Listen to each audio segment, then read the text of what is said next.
কই, মেয়েকে নিয়ে আসুন। ছেলেটার নাম অনন্ত। বয়স 28 হবে। বাবা মা তাকে জোর করে বিয়ে করাতে চাইছে। তার অনিচ্ছা থাকা সত্ত্বেও মেয়ে দেখতে এসেছে। অনন্তের সাথে আছে তার বাবা মা আর বড় বোন। কিছুক্ষণ বসে থাকার পর মেয়ের মা মেয়েকে নিয়ে আসলো। অনন্ত মাথা নিচু করে বসে আছে, মেয়েটাও মাথা নিচু করে আছে। অনন্তের মা অনন্তের হাতে একটা চিমটে কেটে চোখের ইশারায় বলল, মেয়ে দেখ। অনন্ত মাথা উপরের দিকে তুলতেই সেই রকম একটা শক খেলো। এ কি, এটা সে কাকে দেখছে? মেয়েটার চোখের মণিগুলো বড় বড় হয়ে গেছে। হয়তো সেও অনন্তকে দেখে চিনতে পেরেছে। মেয়ে চেহারা কিন্তু মাশাল্লাহ খুবই ভালো। এ অনন্ত, তুই কি বলিস? অনন্তের মা অনন্তের কানে কানে বলল।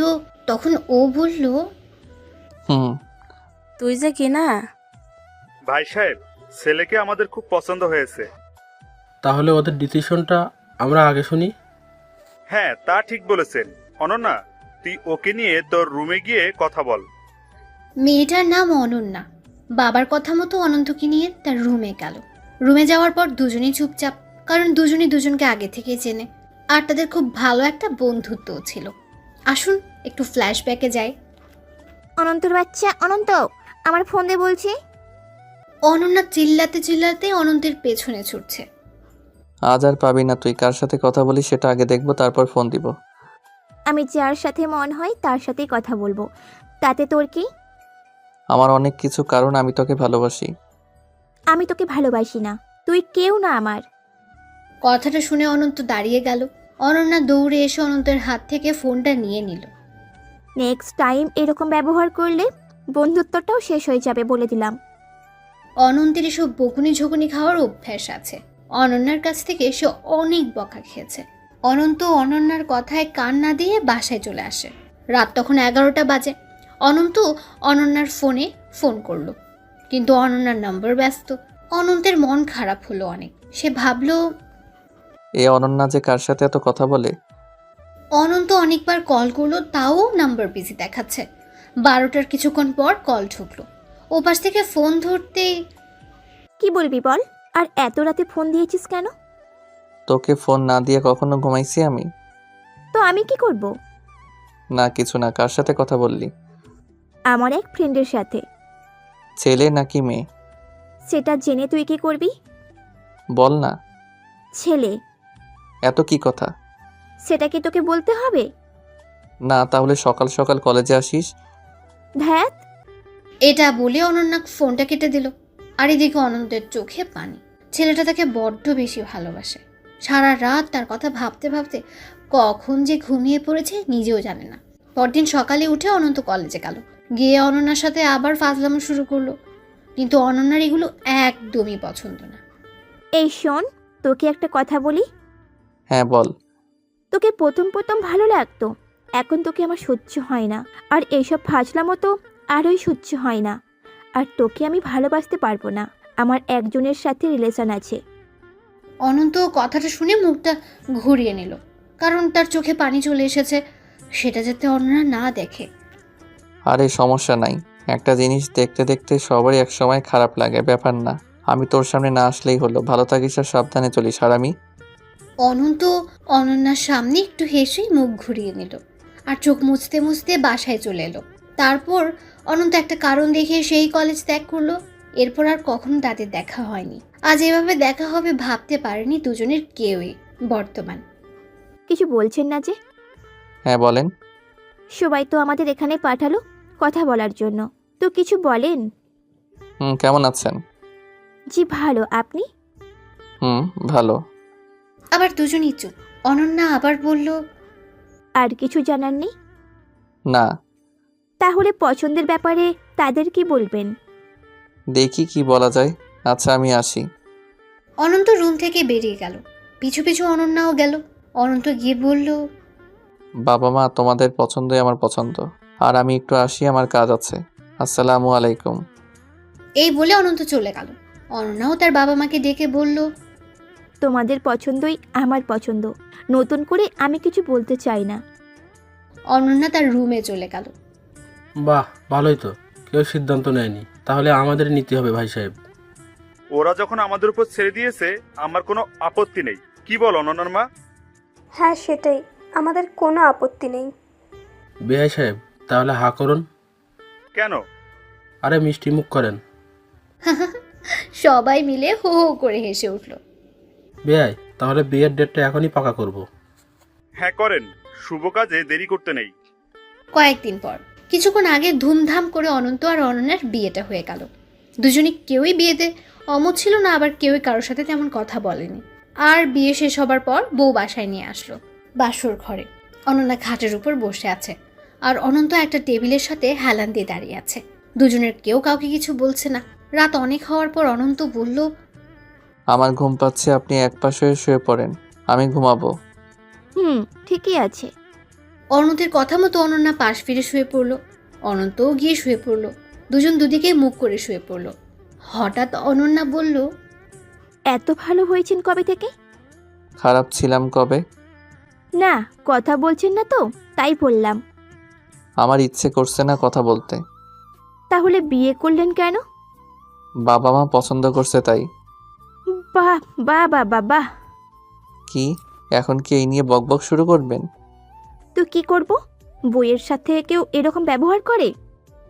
বিয়ে করেছে এই পর্যন্তই, তবে বউ না। কি বললেন? যা বলছি নিশ্চয়ই শুনতে পেয়েছেন, এখন ঘুমান। আচ্ছা বউ না, তাহলে আমি আপনার কে? ফ্রেন্ড। কে? বিয়ে করে ফ্রেন্ড? হ্যাঁ। দাঁড়ান, এক্ষুনি মাকে ডাকছি। মা, মা, ও মা। অনন্ত অনন্যার মুখ চেপে ধরে বলল। চুপচাপ ঘুমান বলছি। অনন্তের কথায় ভয় পেয়ে রাতে ঘুমিয়ে গেল। পরদিন সকালবেলা দুজনে ঘুম থেকে উঠে যার যার মতো ফ্রেশ হয়ে নেয়। অনন্ত ভুলেও অনন্যার দিকে তাকায়নি, আর অনন্যা অনন্তের দিকে তাকিয়ে থাকে আর ভাবে, ও তো এমন ছিল না, আগে তো আমার জন্য পাগল ছিল, এখন এমন করছে কেন? এই প্রশ্নগুলো অনন্যার মনের ভেতর ঘুরে বেড়াচ্ছে। এভাবে কয়েকদিন কাটার পর অনন্যা ভাবল, ও হয়তো আমার উপর অভিমান করেছে। বিয়ের আগে ওর ভালোবাসাটা আমি গ্রহণ করিনি, তাহলে ওকেই আমি প্রপোজ করব। সেদিন রাতে অনন্ত অফিস থেকে আসার সাথে সাথে রাত্রে একটা গোলাপ ফুল দিয়ে হাঁটু গেড়ে প্রপোজ করলো। অনন্ত সেটা এড়িয়ে যায়। এভাবে কয়েকদিন যাওয়ার পর অনন্যার ধৈর্যের বাঁধ ভেঙে যায়। আজ সে একটা লাঠি নিয়ে দাঁড়িয়ে আছে। অনন্ত অফিস থেকে আসার পর ওই চেয়ারটাতে বস। অনন্ত শার্ট খুলছিল, তখন কথাটা বলল অনন্যা। কি রে, কথা কানে যায় না? আপনি এমন করছেন কেন? চুপ, চেয়ারে বস আগে। আরে আমি মাত্র। অনন্ত কথা বলতে যাবে তখন অনন্যা তাকে একটা বাড়ি দেয়। ও মারে। চুপ, চিল্লাবি না। ভালোই ভালোই বলছি চেয়ারে বস, না হলে মাথা ফাটিয়ে দেব। বসছি বসছি। এবার বল তোর সমস্যা কি? আমার সাথে এমন ব্যবহার করছিস কেন? জানি না। আবার একটা বাড়ি দিল। উফ মারে। কোনো সাউন্ড না, আমার কথার উত্তর দে। বললাম তো জানি না। তো বিয়ে করলি কেন? এমনি। তোর ঘাড়ের রগগুলো সোজা ছিল, বাঁকা হলো কিভাবে? কথা বলিস না কেন? কিছু না, ক্ষুধা লাগছে, খাবো আমি। আচ্ছা খেতে দেব, ওয়েট। অনন্যা একটা ওড়না নিয়ে এসে অনন্তের হাত চেয়ারের পেছনে এনে বেঁধে দিল। এই বাদলেন কেন? রিমান্ডে নিলাম এখন থেকে। যেই পর্যন্ত আমার প্রশ্নের উত্তর দিবি না, সেই পর্যন্ত কোনো ছাড়াছাড়ি নেই। আমি বলবো না। ওকে, আমিও বাঁধন খুলব না। অনন্যা গিয়ে বিছানায় বসলো। ঘড়িতে তখন 12টার উপরে বাজে। দুজনের কারো চোখে ঘুম নেই। দুজনেই খুব চুপচাপ, কেউ একটা কথাও বলছে না। আচ্ছা শোনেন বলছি, আপনার তো বিয়ে পাচ্ছে, হয়তো তাকে আপনি বেশি ভালোবাসেন, তাই আমি এভাবে আপনাকে এড়িয়ে চলি। অনন্তের কথা শুনে অনন্যার চোখ বড় বড় হয়ে গেল। অনন্যা অনন্তের কাছে আসলো আর বলল, কি বললি? আবার বল তো। আপনার বিয়ে পাচ্ছে, তাকেই তো আপনি ভালোবাসেন। হায় রে, কি একটা গাধার সাথে বিয়ে হলো আমার। বিয়ে থাকলে কি তোকে বিয়ে করতাম? এখন হয়তো নাই, আগে ছিল তো। তখনও ছিল না। তাহলে আমাকে সেদিন মিথ্যা বলেছিলেন কেন? তুই তো সেটা বুঝবি না, তোর মাথায় তো কিচ্ছু নেই, যা আছে সব পচা গোবর। আমাকে ছেড়ে দেন। ছাড়াছাড়ি নেই, ভাবতে দে আমাকে। কথা বলতে বলতে ঘড়িতে তখন 2টা বাজে। হঠাৎ অনন্যা কোথা থেকে একটা ফুল এনে আবার অনন্তকে প্রপোজ করলো। আই লাভ ইউ, আমি তোমাকে ভালোবাসি। অনন্ত মুখ ঘুরিয়ে নেয়। এবার অনন্যার খুব রাগ হয়। এই কুত্তা, এই তোর এত কিসের অভিমান? হ্যাঁ, দিন অনেকগুলো গেছে। কি বোঝাতে চাইছিস? অনেক অভিমান তোর। তোর অভিমান এর গুষ্টি তুষ্টি করে দেবো এখন। অনন্যা অনন্তের হাঁটুর উপর বসলো। এই এমনিতে আমি নড়তে পারছি না, এখানে বসে আবার কি শাস্তি দিবেন? শাস্তি না, অভিমান ভাঙবো। কি করবেন? দেখো কি করি। অনন্যা ধীরে ধীরে তার মুখ অনন্তের মুখের কাছে নিল। ততক্ষণে অনন্যা কান্না করে দিয়েছে।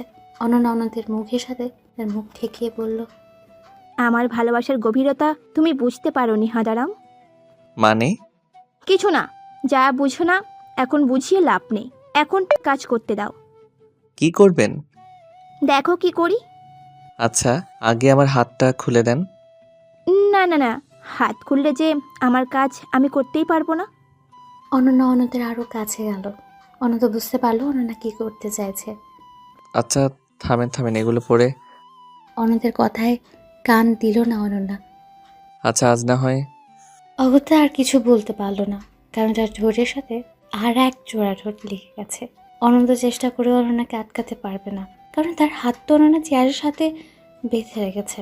অনন্যা কিছুক্ষণ পর বলল, কি অভিমান কমেনি এখনো? এই বলো। খুব ক্লান্ত লাগছে আমার। আগে আমার কথার উত্তর দাও। কমেছে অভিমান। আচ্ছা শোনো, এখন তুমি আমাকে বলো ভালোবাসি। এখন মানে? বলো বলছি। ভালোবাসি।